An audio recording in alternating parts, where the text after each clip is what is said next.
بعد 75 سنة وأكتر من احتلال فلسطين، إيه اللي ممكن يتقال وما اتقالش قبل كده؟ في ناس بتقول مفيش فايدة. بس إيه رأيك لو قلتلك إن في طريقة تانية نبص بيها على أعقد صراع في التاريخ الحديث؟ طريقة مش بالسياسة ولا بالسلاح، لكن بالمنطق البحت، بالرياضيات. هنتكلم عن نظرية الألعاب جيم ثيوري، وعقل عبقري زي جون ناش، وإزاي ممكن نفك شفرة الصراع ده ونلاقي طريق للسلام. وعشان ما تستغربش، نظرية الألعاب دي كانت من ضمن الأسباب اللي خلت الحرب الباردة بين أمريكا وروسيا تفضل باردة وما تقلبش نووي. بس قبل ما نبدأ حابب أكد على حاجتين مهمين جدا. أولا، سواء أنا أو غيري بنحاول نفكر أو نحلل القضية الفلسطينية، لازم يكون عندنا تواضع وتقبل للنقد، لأننا بنفكر وإحنا مهما كنا متألمين عشانهم، لكن إحنا في بلادنا وفي بيوتنا. لكن الفلسطينيين في حالة يعني صعبة جدا ومعاناتهم لا تحتمل. الحاجة التانية، إن علشان نحلل حاجة ممكن نلغي مؤقتا عناصر مهمة جدا، بس ده لغرض التحليل فقط عشان نركز على الجزئية اللي احنا بنحلل من خلالها، زي مثلا الجزء التاريخي والجزء الديني. يلا جهزوا نفسكم بقى لطريقة مختلفة للتفكير، وخليكم معايا للآخر علشان نعرف الحل. ايه نظرية الألعاب دي أصلا؟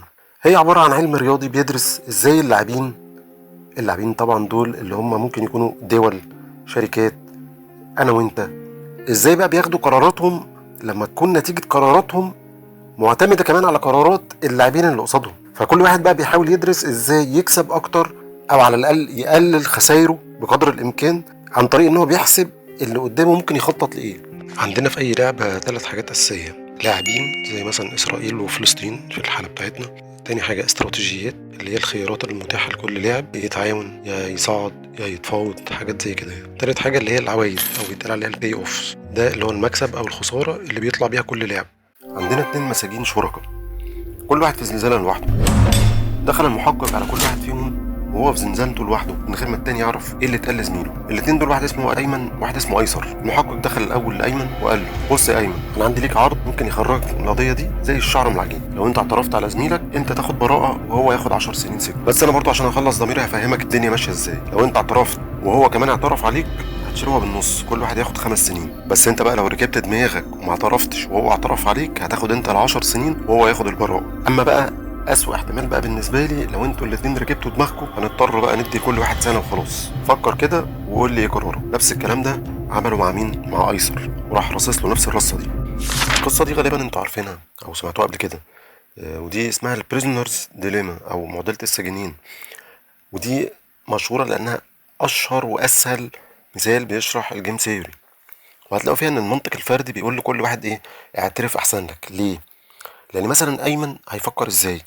هيقول لك لو ايسر سكت وتعاون معايا كده وما اعترفش عليا، هيبقى انا قدامي حاجه من اتنين: اسكت انا كمان واخد سنه، ولا اعترف عليه واخد براءه. لا، يبقى اعترف عليه واخد براءه احسن لي. ولو ايسر خني واعترف عليا، هيبقى قدامي اسكت واخد 10 سنين، ولا اعترف واخد 5 سنين. لا، 5 سنين احسن. يبقى انا ايه؟ اعترف عليه. يبقى انا في الحالتين كده احسن لي اعترف عليه. ايسر هيفكر بنفس التفكير وهيوصل لنفس النتيجه، وهيلاقي ان احسن حاجه بالنسبه له ان هو يعترف على زميله. وبالتالي الاتنين هيعترفوا على بعض، وهنبقى في مربع كل واحد فيهم خد 5 سنين. وده اللي اسمه توازن ناش او ناش اكوليبريم. ده نسبة لجون ناش العالم المشهور اللي خد جايزة نوبل واتعمل عليه فيلم A Beautiful Mind. اللي هو في المثال ده ان الاتنين هيخونوا بعض، لان ده الوضع الوحيد المستقر اللي عمر ما واحد فيهم يقدر بقرار منفرد يحسن الوضع بتاعه. ازاي؟ ايمن مثلا لو رجع في اقواله وانكر هيحصل ايه؟ هيتنقل للمربع اللي فوق وياخد ال10 سنين. ونفس الكلام على ايسر، لو عكس وانكر كلامه وبتاع هيحصل ايه؟ هيروح للوضع الأسوأ اللي هو ياخد 10 سنين وزميله ياخد براءة. وبالتالي محدش فيهم يقدر لوحده يغير الوضع ده لوضع أحسن. وده بقى عكس المربع بتاع إن الاتنين سكتوا وما اعترفوش على بعض، اتعاونوا مع بعض. الوضع ده مش مستقر. ليه؟ هنفترض مثلا أيمن هيعمل إيه؟ هو دلوقتي خلاص واخد سنة وأيسر واخد سنة. أيمن لوحده يقدر يرجع في أقواله ويعترف على زميله، وبالتالي ياخد هو البراءة وزميله ياخد ال10 سنين. يبقى ايمن لوحده بقرار منفرد يقدر يحسن وضعه. نفس الكلام ايسر يقدر يعمله. ايسر يقدر يعترف على ايمن وياخد هو البراءه وايمن ياخد ال10 سنين سجن. هو انت صحيح لو كنت لا سمح الله مكان واحد من المسجونين دول، اكتب لي كده في الكومنت هتختار ايه. في استراتيجية تانية بقى في التفكير اسمها مين ماكس، دي باشوف إيه أسوأ حاجة ممكن تحصل لي لو اخترت اختيار معين، على حسب بقى الطرف التاني ما هيختار إيه أسوأ حاجة ممكن تحصل لي واكتبها، وبعد كده أخش على الاختيار اللي بعده وأشوف أسوأ حاجة ممكن تحصل لي واكتبها، وبعد كده أختار الاختيار اللي هو أقل ضرر. يعني لو بصينا كده مثلا على أيمن أول صف في احتمالين، ياخد سنه لو ايسر سكت، او ياخد 10 سنين لو ايسر اعترف عليه. يبقى اول صف كده اسوأ احتمال هو 10 سنين ياخدهم ايمن. طيب الصف الثاني ايه اسوأ احتمالات عند ايمن؟ او عنده احتمالين، يا ياخد براءه يا ياخد 5 سنين. يبقى اسوأ احتمال ان هو ياخد 5 سنين. يبقى ايه افضل الوحشين؟ يعني احنا اخترنا اسوأ حاجه، ايه افضل الوحشين؟ ان هو ياخد 5 سنين. طب ده في حاله ايه؟ ان هو يعترف. يبقى كده بالنسبه لايمن هيختار الاعتراف بناء على الاستراتيجيه دي. نفس الكلام لو طبقناها على ايسر العواميد بقى، هنبص على العمود الاولاني ان عنده احتمال يا اما ياخد سنه يا ياخد 10 سنين سجن. يبقى اسوأ احتمال 10 سنين. العمود الثاني هياخد براءه يا ياخد 5 سنين سجن. يبقى اسوأ حاجه 5 سنين سجن. يبقى افضل الوحشين بالنسبه له 5 سنين سجن. رحنا برضو لنفس في المثال بتاعنا ده، الاثنين هيعترفوا على بعض. عارف بقى ان انت ممكن تستخدم استراتيجيه مين ماكس في حاجات كتير قوي، بتبقى مفيده جدا، وخصوصا لما يبقى الاختيارات كتير. يعني احنا هنا الدنيا سهله، هم اختيار من 2 فمش محتاجه كل التعقيد ده.